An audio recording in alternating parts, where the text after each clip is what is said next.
this was all circulating around the base, that a giant had been killed, but no one was supposed to talk about it. I saw 3 long, bony fingers reach up underneath the door, curl up to grab it, and then disappear. When he came over to me, dude, he slithered over to me. And this giant comes out of the cave, and they're all frozen. And he starts running and firing at this giant.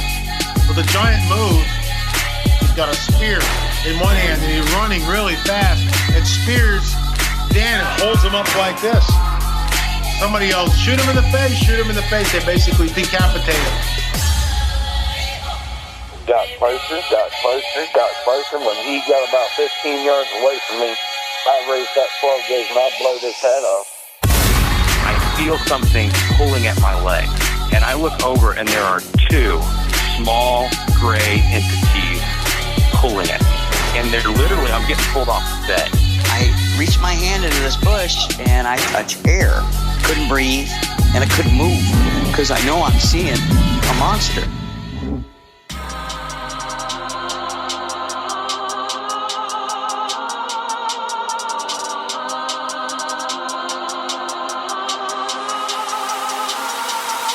Yep.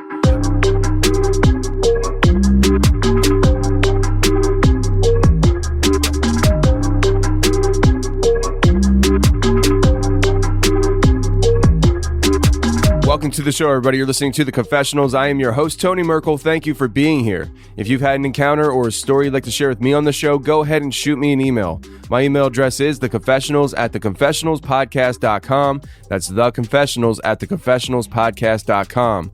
Or go to the website, theconfessionalspodcast.com, hit the contact section, and you can reach me that way as well. Either way works for me, just get a hold of me. And if you want extra shows every week, go to the website, theconfessionalspodcast.com, and hit the join button, because every Thursday we release an extra show to the website for members only. So if you want to become a member and get that show, all previous shows, and all future shows, go to theconfessionalspodcast.com, hit the join button, and become a member today.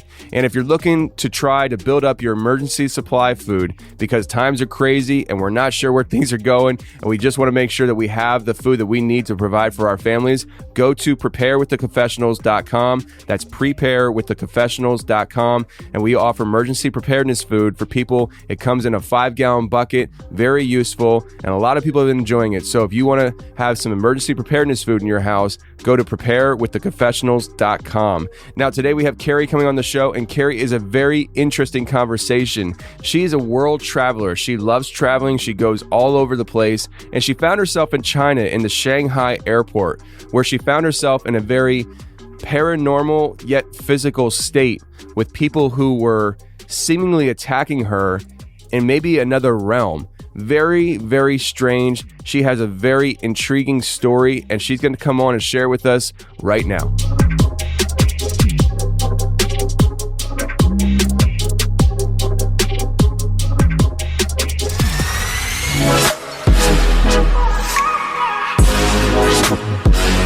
All right, today we got Kari on the show. Kari, how are you? I'm great. Thank you. How are you? I'm doing fine. So you're in Thailand right now. You're a traveling person, and you're in Thailand and enjoying yourself, I'm presuming. It's, about midnight there, right? Yeah, getting a little late. Yeah. So I'm excited about having you on the show. Now, I know you're originally from the States, and you do a lot of traveling. And the story that we're going to kick things off with, I think it's probably the main thing that you want to talk about, is the Shanghai Airport and the experience you had there. So I'm not going to say anything else. Just walk us into this experience and what happened in Shanghai. Awesome. Thanks for having me, Tony. So I was flying home last May, coming through Shanghai back to the States, and I had quite a long layover. So I'm a pretty good traveler. I travel a lot, so I started scoping out my spot where I was going to hang out for the night. My flight left the next morning, so I was just trying to find somewhere with a charger, somewhere with a nice chair where I could relax a bit. And I found a pretty good spot, got set up around maybe 11:30 p.m. Just reading a bit. I was messaging my mom and some friends, not super aware of my surroundings until maybe about like 2-ish in the morning. I was trying to stay awake as long as I could just for the jet lag. So around 2, I decided, like, I'm going to go change into some comfortable clothes, get some tea, and I asked someone to watch my bags for me. And when I came back, my friends started to drop off. So one friend had to go to work, the other one had to go work out. My mom went to sleep.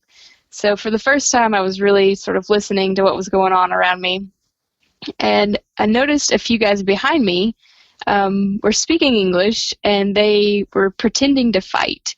So one was about 50, and the other 2 were younger, maybe in their 20s, and they're kind of jokingly arguing, like they're trying to get attention, calling each other names, and just kind of being obnoxious.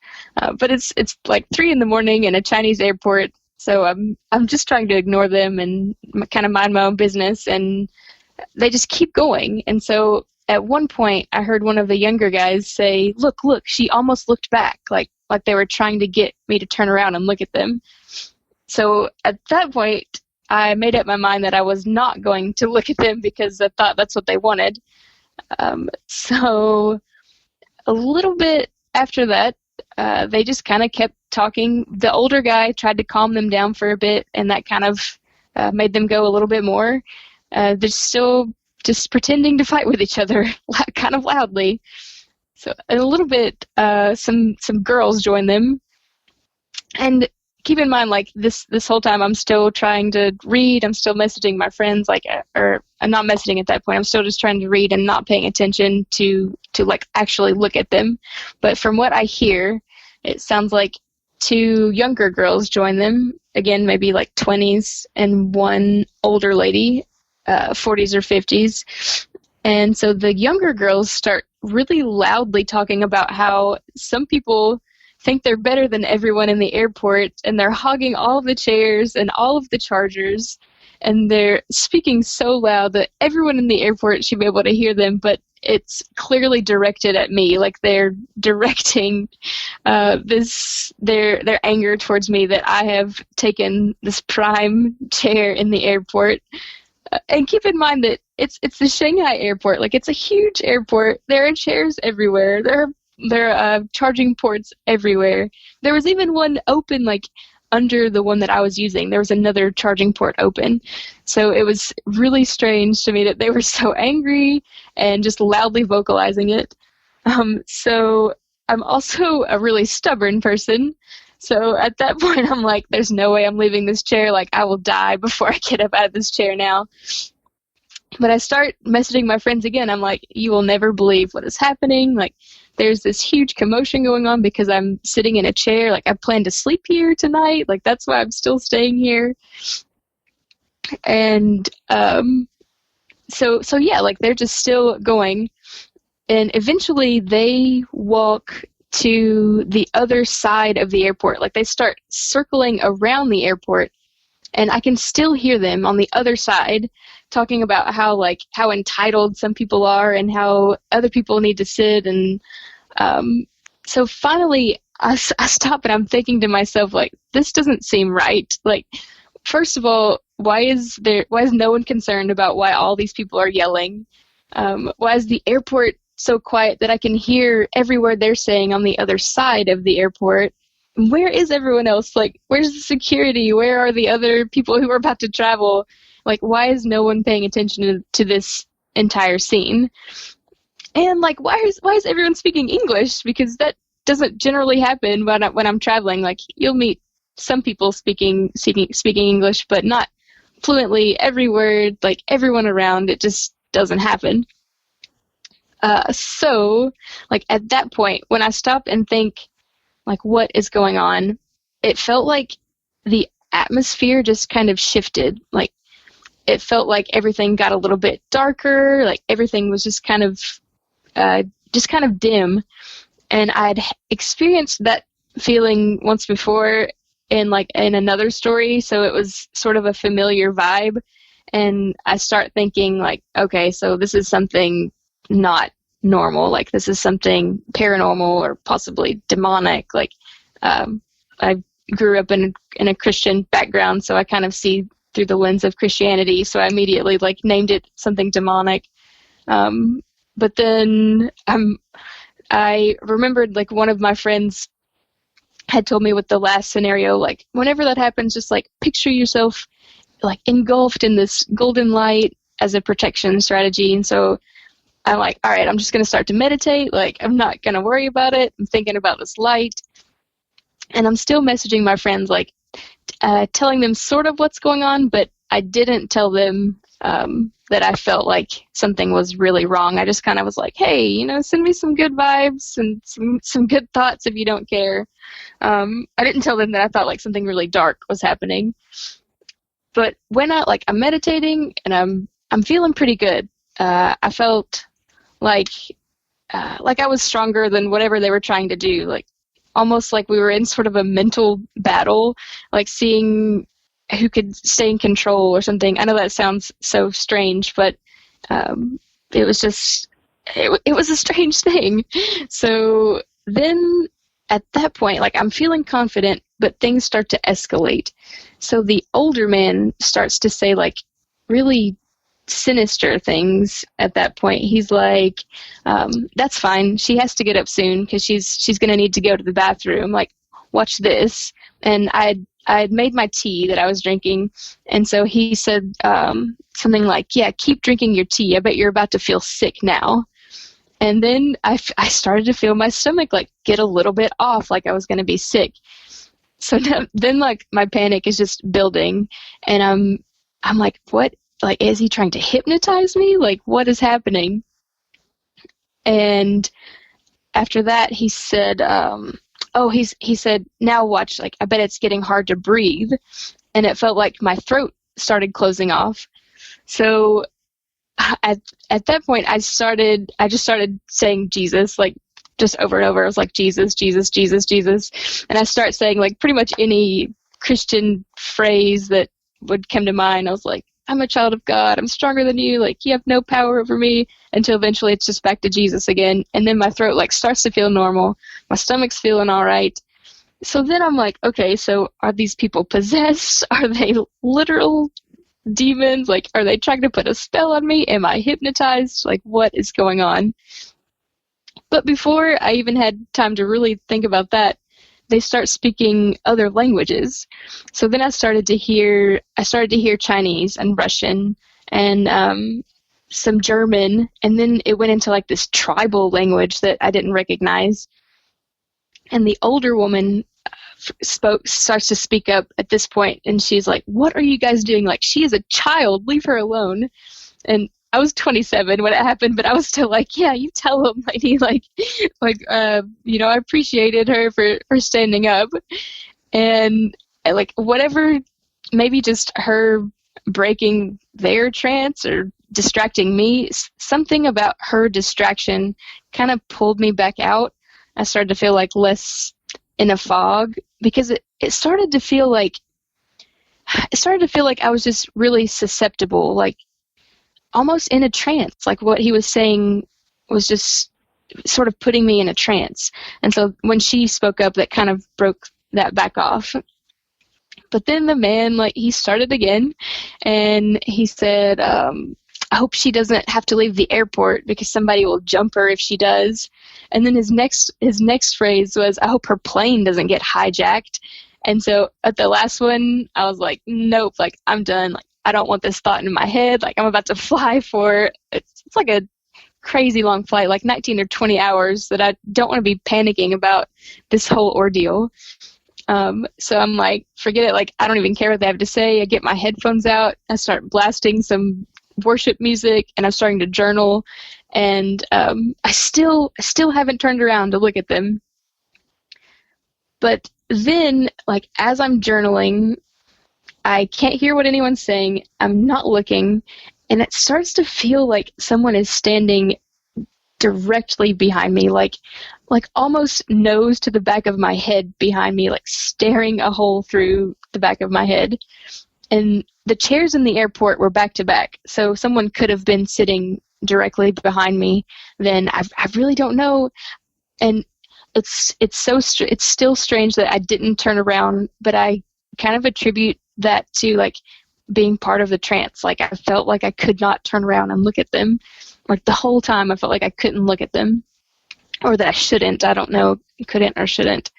But at that point, like I feel like someone is directly just right behind me, and so I'm like, all right, like I'm gonna start praying now. Like it's time to pray.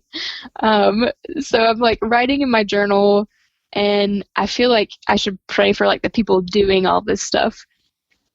And I start to write, "Let peace fall on those who wish me harm." But as I wrote the word peace, like instantly everything stopped. Everyone that had been involved all stood up in unison and all started to walk away like without saying a word. And the dark vibe was gone. The airport was back to normal. Like regular airport noise came back. I noticed people around me were sleeping in the chairs that I hadn't even noticed were there before. And so I'm just sitting there completely dumbfounded, like, what just happened? And even as that group walked away, like, I still couldn't look at them in the face. I glanced up and saw, like, I caught them walking away, and it looked like they were Chinese. It looked like they had, like, nice clothes. And they were all carrying silver briefcases, which I also thought was really strange. And none of them had a Chinese accent at all when they were speaking behind me, like totally normal North American accent. And then so I'm thinking like, I want to see where they're going. So I try to see like which gate they were headed towards. And they walked out through the arrivals exit. So like, they walked out of the doors where people landing should have come in, which should not have even been possible at all. And that was around like 6 a.m. So the whole ordeal lasted about 2 hours. And I had messaged my friends, my mom the whole time. So I know that I didn't fall asleep. Like I have timestamps on my messages to show like I wasn't dreaming this. I was at least coherent enough to message someone during it, and I still I have no idea what it was. I've to this day I have no clue. Yeah, it's pretty bizarre, and there's so many things about it that are bizarre. I mean, to the point where I have no idea what happened there. Because I mean, when you first start telling the story, it sounds like you're being gang stalked, and right. And so I'm like, okay, this is a gang stalk scenario. But then the way you describe how these people, when you were telling the story originally, you mentioned about how these people, none of them looked Chinese at one point, right? Yeah, no. I never actually looked. Like I never saw their faces. I saw that they had black hair. So that's why I was like, maybe they were Chinese. Yeah, well, either way and stuff, the fact that when you did see them, they all looked like they were Chinese, but they had American accents. Yeah. The lady who tells them to stop, it was like they were playing mind games with you. Yeah, that's what it felt like. Yeah, but the weird thing about it is, it did seem like you were almost put into a different realm or different state of mind, where a different level of consciousness or something like that. Yes. Right? Yeah, like the whole atmosphere changed to it did. Like it felt like some kind of alternate reality kind of deal, because when I came back out of it, like when everything stopped, it was like the sound went back to normal, the light went back to normal, like everything had been off in ways that I didn't even realize until it went back. Like I'd questioned it before, like why isn't there more sound? Like why is everyone speaking English? But I didn't even realize that fully until it stopped, and like I heard the level of noise like come back, like the regular noise come back. Yeah, that's incredible. It really is. And you see them walking away. They're all carrying the same color briefcase, and they walk into the arrivals to exit. And that's bizarre in itself. You would think, I don't know, you're far more traveled than I am, but I'm assuming security in airports are pretty tight no matter where you go, right? Yeah, and especially in China, like their immigration is insane. Like you can't just walk through a random gate unnoticed. Yeah, I can imagine. I mean, they're pretty tight on a lot of things, and so I can imagine you just can't waltz right in and be like, "Hi, I'm American and I'm here and I'm just going to be hanging out for a while." Right. It was so strange. It is the most bizarre thing that I've ever experienced. Did you feel weird at all? Like, did you feel anything different after they left, as if there was some kind of residual thing happening, or do you think was it all just over, like instantaneously, pretty much? No, so it didn't completely come back to normal after. I was still like super in shock, so I didn't sleep. I stayed awake the entire morning, and I started to have this like weird doppelganger thing going on. So it was almost like everyone around me was on a loop. So I would just keep seeing like distinct people walk by over and over, to the point where I honestly considered like maybe I'm on a weird Chinese TV show where they just mess with foreigners in the airport. Like I was trying so hard to figure out what was going on and just could not make sense of anything. At one point, I sat down like within this family, this group of people, listened to them talk for a bit, like heard they were going to Canada, which was my next stop as well. I had a layover in Canada. So I was like, yeah, like I don't want to be around anyone that's going to be on my plane. So I got up, I like moved, sat down in another area.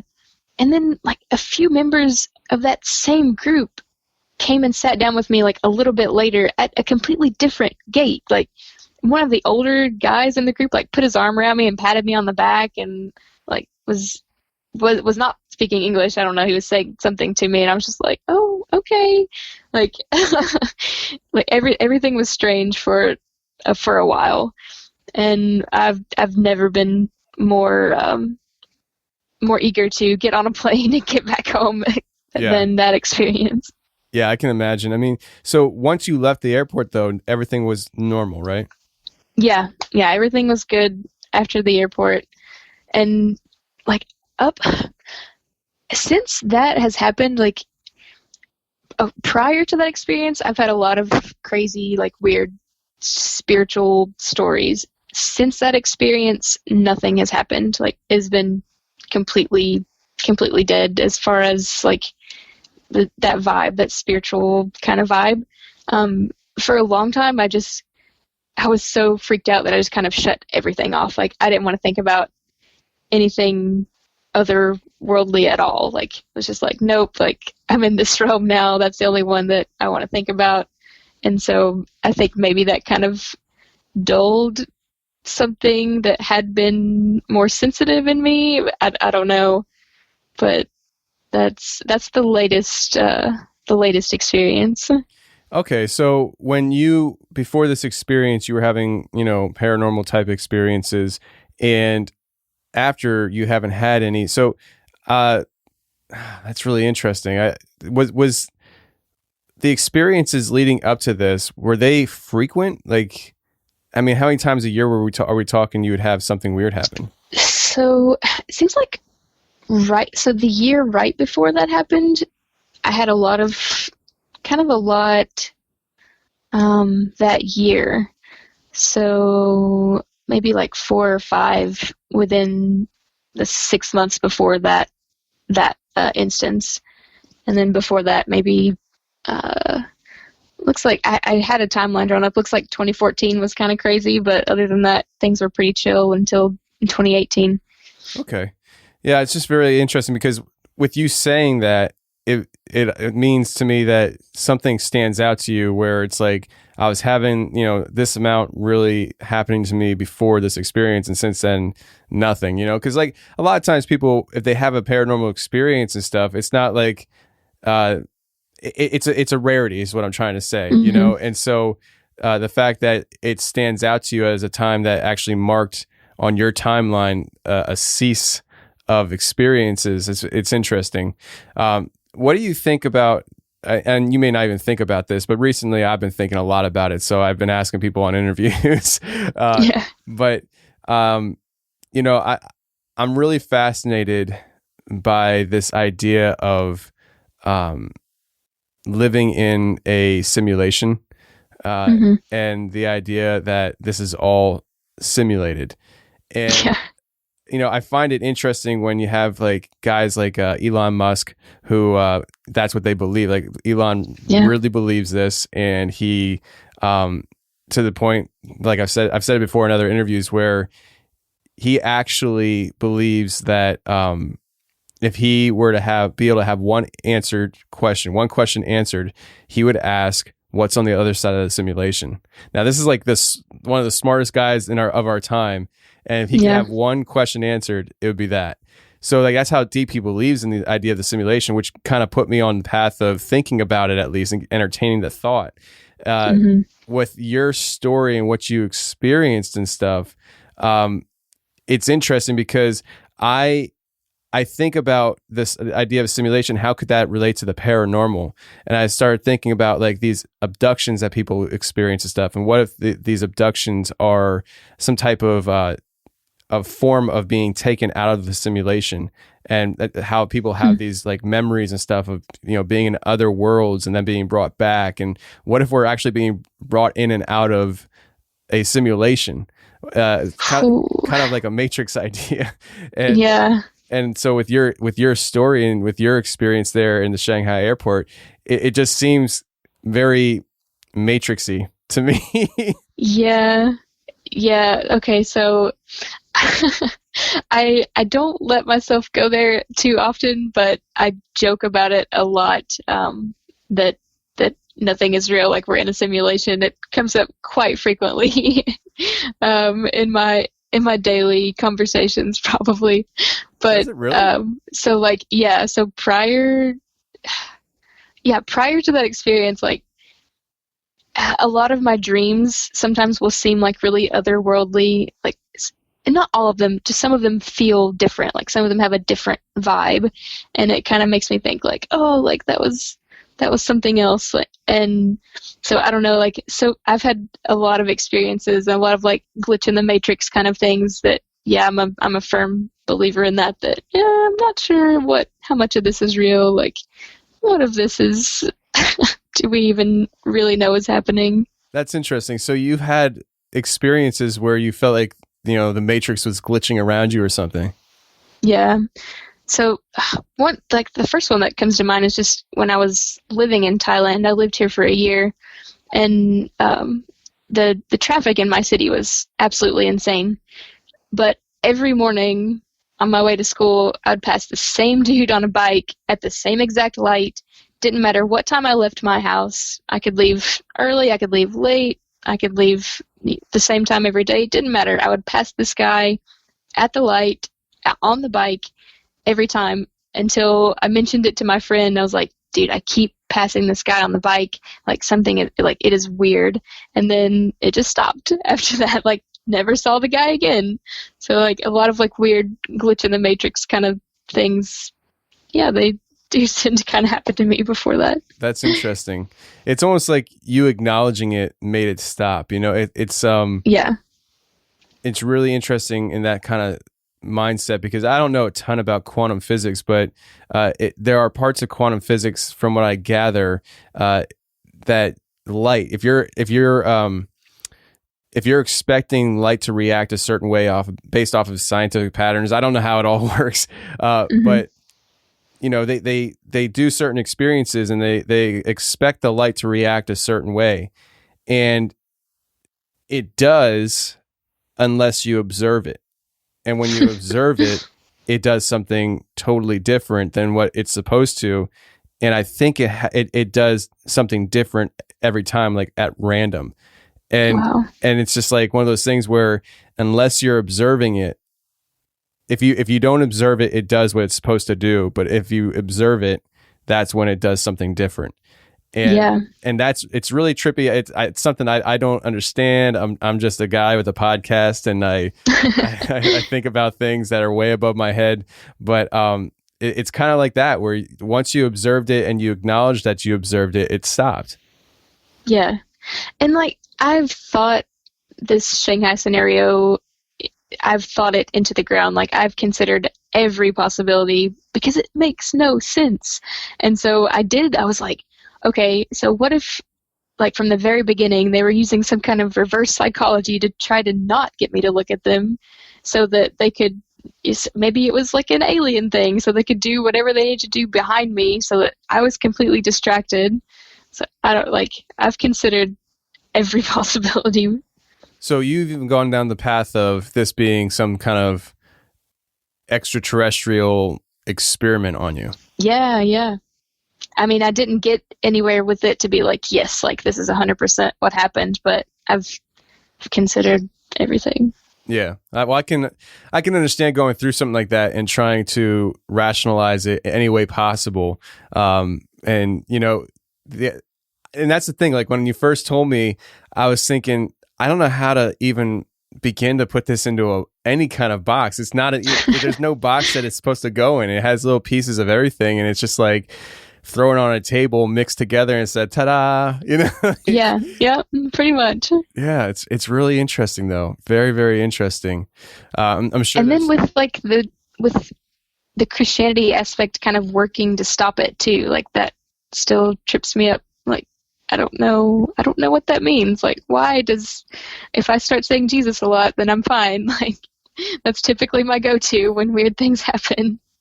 Yeah, it is interesting because, people talk about claiming the name of Jesus and during a paranormal situation or something, or maybe not even paranormal, but their life is in extreme danger and they cry out and they're saved or miraculously saved, or the paranormal experience, stops and all that stuff.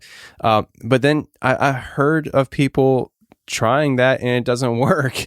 And, I'm talking about people who, are saying they believe in God, they believe that, in Jesus and all that stuff, and it doesn't work for them.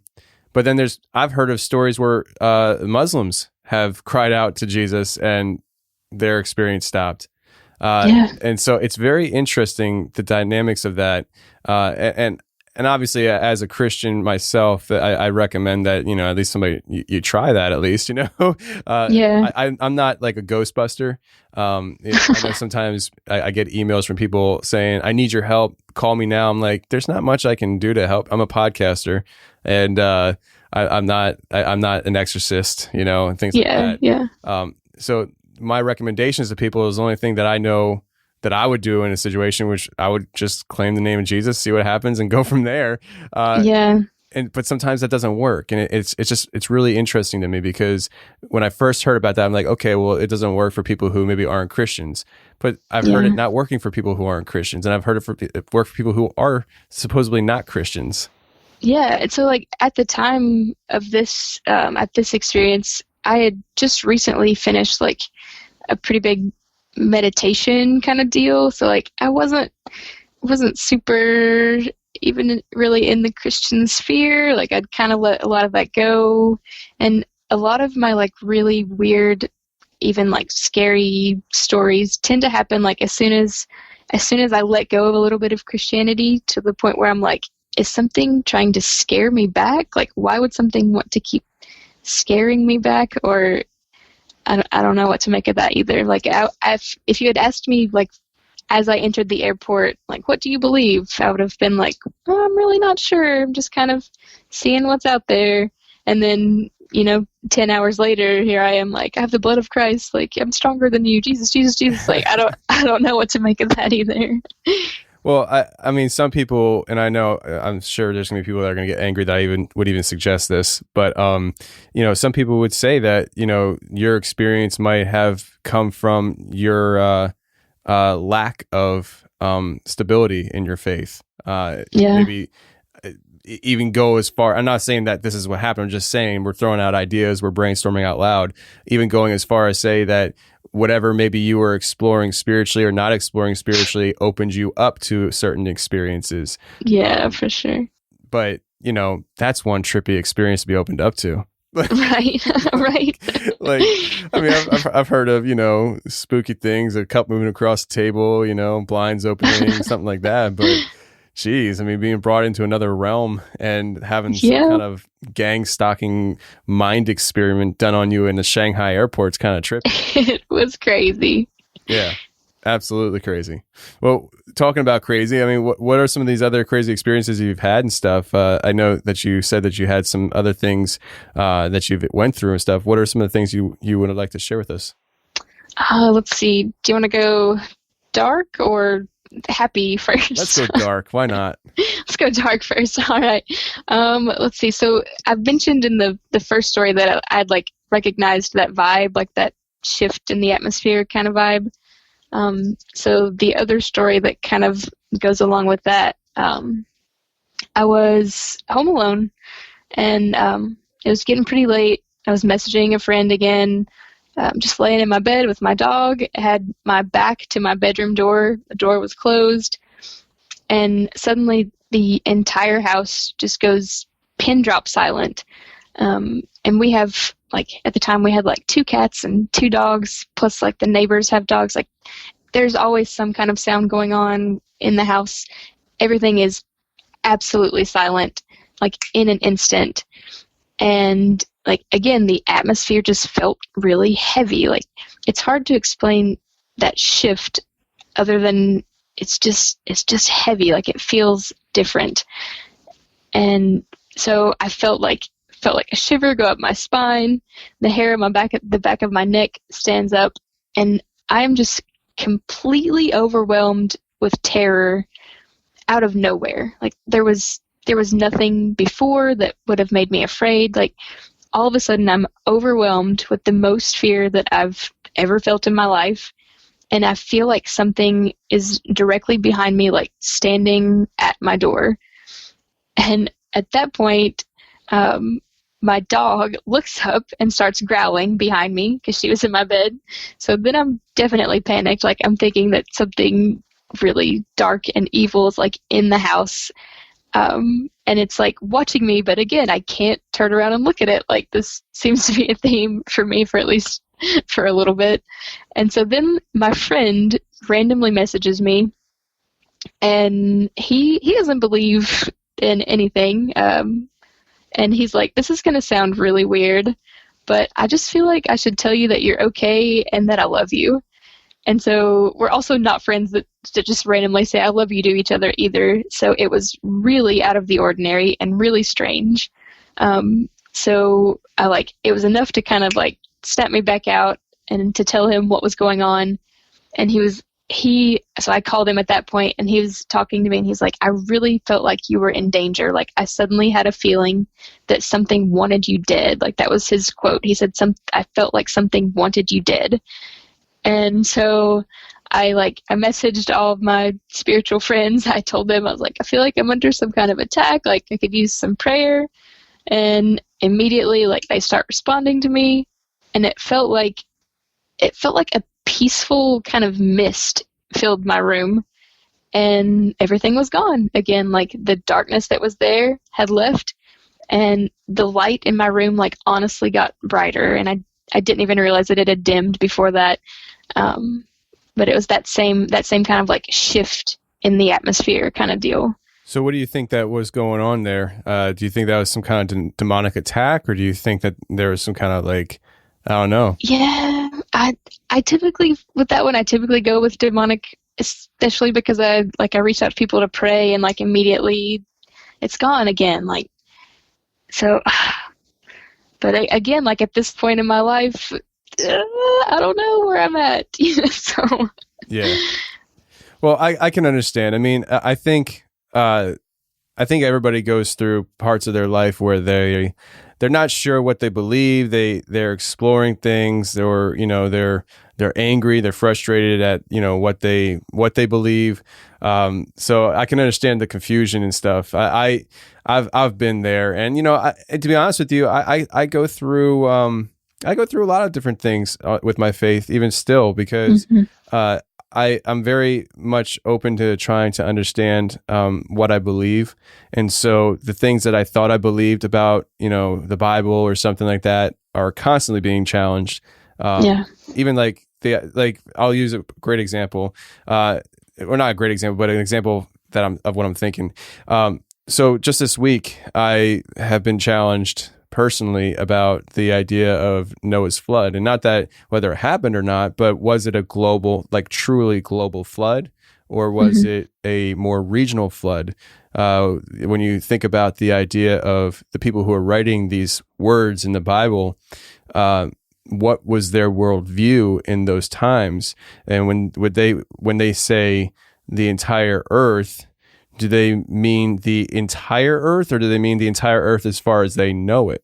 Because the earth is a very big place, and the people in these regions didn't travel the entire earth. They clearly didn't know there was a North America, or at least you can go down the conspiracy hole and stuff. But I mean, for the most part, these people, these cultures, they weren't educated on, who the Chinese were probably, or the Russians, or certainly North America or something like that. So what is the what actually happened, And so I've been challenging myself on that this past week a lot, and I've been listening to a lot of different scholars and their different points of views, because there's really well-known scholars that take both sides of the fence, and either way is, for me, it's not like a faith change or anything, but it's a challenge in what I believe as far as what the scriptures say.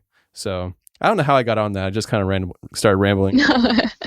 No, like a lot of the paranormal and supernatural, like it all seems connected, but it also can be points for some real cognitive dissonance. So I kind of go back and forth until things get too scary, and then that's when I usually go back.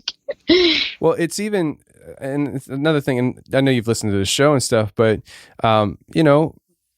there's this traditional view that, people who are raised as a Christian, they hold, and it's just really not accurate, though, for what the Bible says. I mean, when it comes to the paranormal, the Bible is a very paranormal book. It's a very supernatural book. It has things in there that most, at least, you're more well traveled than I am, so maybe you've had different experiences with people all over the world. But with Christianity in America, there are things in the Bible that they won't touch. It's almost like they look over it because they don't want to go there, because it challenges, what is paranormal, what is the supernatural, what is this world that we live in, and it's a shame. It's a shame, because I think it's a pretty cool thing to explore. So yeah. So what are some of these other experiences, like such as the I guess not so dark ones? Not so dark. So one was more of like a maybe a spirit or ghost. So my brother and I were outside on the porch one night. We were just hanging out. We made a fire. We were playing some music out on the porch, having a great time. And so I decided to put my phone on the table and set up like a time lapse to take a video of us. And like nothing strange happened. There were no weird vibes. Like usually I'm the first person to pick up, like if there's something off, like I will just have the feeling like something's not right. But nothing weird happened. Like we had a great night. So I went to check the video, and I sent a copy to my brother. And I was skimming through to try to find a good screenshot so that I could post it. And I'm dragging my cursor through the video, the time-lapse video, and I start to see this like weird mist-looking entity like hovering above my brother. And at first, immediately I go to bad. I'm like, oh no, like something bad is following him. Like it's got a face. It looks kind of evil. And so I messaged him because I had already sent him the video. And I was like, hey, did you watch that video? And he's like, yeah. And he was like, are you talking about the weird thing above my head? I'm like, yeah. And so we kind of talked about it, and we both were unsure. Like we both kind of thought we saw like a face in it. So I started sending it to some family, and they started seeing different things. So my mom thought it was like an angel or like something good, like someone waving. Like a lot of people had a lot of different opinions. But my brother was like, why don't you post it on like that group you're in? I'm in like a group of like random anonymous people who are just talking about like different weird things and like what they could be. And so I posted there, and someone messages me. Oh, and like everything's anonymous there. Like I don't use my real name. I don't know any of the people in the group. And someone messages me, and he was like, "Hey, it looks like a spirit might be trying to contact you. Like, has anyone in your family passed away recently?" Or I think he just said away at all. And I was like, "Yeah, our dad is dead." And so he tells us that he thinks he's in contact with our dad and wants to share like some stuff that he wants to say with us. And so he starts saying like a lot of really accurate things, and like just stuff that I would have loved to hear from my dad who had passed away, and like stuff that was on point as far as like me and my brother, and like things that he wanted us to do and that kind of deal. And so I'm crying, my brother's freaking out, and I've like we'd never heard from that guy again. Like it just kind of felt like, yeah, maybe my dad's spirit was there hanging out with us, playing some music. Like that would have been something he would have loved when he was alive, like playing guitar, being out by the fire. But yeah, we just have that strange video of the like entity behind my brother. You know, it's funny when you were telling that story. I kind of chuckled when you said that your mom thought that it was something positive or something good. I'm thinking to myself, of course mom thinks it's something good. yeah. Like, I don't know what mom would say. "Oh, it's a demon. You better watch out. It's coming for you at night." Right. Know? There's something evil following you. Yeah. But that's interesting. And, you know, talk about things that challenge you on a spiritual level, on a theological level, I should say, because, you know, what are these things, you know? And that's why I like doing this show and talking to so many different people, because you have so many different people with different backgrounds, and people believe different things. And to say what these things are and what, you know, these experiences are, you're going to get a different story from a lot of different people depending on how they believe and stuff. And it's interesting that you, coming from the background that you have, were open to, you know, hearing this guy out and stuff. And some of the things that he said were pretty accurate. Do you remember anything that he said that made you like drop your jaw, like, oh my gosh, like this is probably for real? A lot of it was more like personal stuff, but okay. I know like just some of the even like the phrasings that he used were really similar to like things that Dad would have actually said.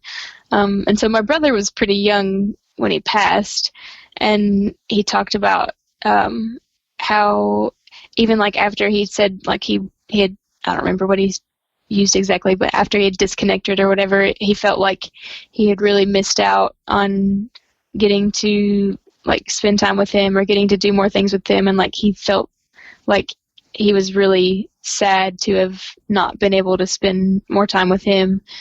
And so that was something that was just like, yeah, like that would be really accurate for a random stranger to just tell you. Yeah. You know, it's interesting because when you think about these kind of situations, you know, I'm a father and I have my son, and full transparency, I was watching a stupid cartoon this morning with him. I don't even know what it was. It was some movie he wanted to watch where these animals, they put together a stage and they sing and stuff. But the one part of the story was that this one gorilla kid is on stage and he's playing the piano, he's singing, he's doing a great job, and his dad is actually in jail, and they show the dad in jail and seeing his son on the TV, and you could see it in the dad's face. He's like, I can't believe I'm missing this. And his dad breaks out of jail and is running and trying to get there in time to see his son sing on stage. And I started crying. And it's because like I was always like rough around I'm still rough around the edges, but when it comes to the idea of missing out on my son, it breaks me every time. Yeah. And, you know, in these kind of situations, you think, man, if I were to die and I had the opportunity to communicate with my wife and my son one last time to say how much I love them and how much I wish I could have been there more and all that stuff, at least on this side of life, I'd say, I think I'd want to take that, you know? Mm-hmm. And I know that's probably the wrong answer for a lot of, Christians, because they're like, oh, well, what's better than being in the presence of God? And I understand that. But if God said to me, you can have a timeout and you can go to communicate with them for 5 minutes, I think I'd take that opportunity just to let them know. Right. I don't know. We asked the guy, we were like, can we ask you questions? Like, what are the rules here? We don't know the rules. But we asked, like, I think, like, how often do you get to see us or something? And he said something like he visits whenever he can, like whenever he gets the chance. Like, he likes to be around us. So, like, that's another thing that, like, I'm open. I hold everything lightly. Like, I'm open to anything. I'm open to whatever, as far as, like, spiritual things go. And, like, that's one thing I like. Like, yeah, like, maybe he can hang around every now and then, like when we're out having a good time, when a time that he would have liked to be there. Yeah. Well, I mean, and this is something that I never understood till I had my son, but the deep connection you have with a child that is yours. I can't imagine what it is for a woman that actually carries a child for 9 months and gives birth. But even for me as the father, it's like there's this deep, I don't know how else to describe it. It's almost like this deep spiritual connection. Like, he is me. Like, my son is me. And there's like this deep connection, like an unbreakable bond. And, it just makes you wonder if that unbreakable bond literally is unbreakable, beyond death. And it's very interesting. But Kari, I'll tell you what, some of your experiences are very interesting. Shanghai. Are you ever going to go back? I actually flew back through this time on my way to Thailand. I said crazy. I never would, but I did. I didn't have to layover though, so it was just really quick in and then back out. Yeah. No, I'm taking the long way around. If it means I have to go to Russia, India, China's off the books. Nothing weird this time, so that's good. That's good. Well, listen, with all your travels and stuff, I do admire that. I think it's really cool that you're able to just kind of travel and do your thing. With all your travels, though, if you have any other experiences, please let me know. I mean, there's got to be you've had to come across like different local legends and folklore that just kind of makes you scratch your head. Have you ever had anything like that happen? So I haven't seen anything. I'm anxiously awaiting the day that I stumble into a Thai ghost, because there are some crazy Thai ghost stories and folklore. So maybe this trip. What kind of Thai ghost? What are you talking about? Like I guess there's Thai ghosts. Yeah, like their own folklore. So there's one. I'm gonna have to double check the names. But I know there's one that's like just the head of a woman and like entrails falling from the head that hangs out in the bathrooms. Like, even in like most of the high schools in the north, a lot of the girls won't go to the bathroom by themselves because they're afraid that ghost will be in the bathroom. Oh, that's interesting. That's really interesting. Yep. I mean, it's interesting to hear other people's cultures, what they believe, and how it affects the way they live. And I'm sure you see a lot of that. So that's really cool. But thanks for being here. I really do appreciate you hopping on at midnight your time. So it's probably close to 1 o'clock, if not 1 o'clock now. Yeah, no worries. Thanks for having me.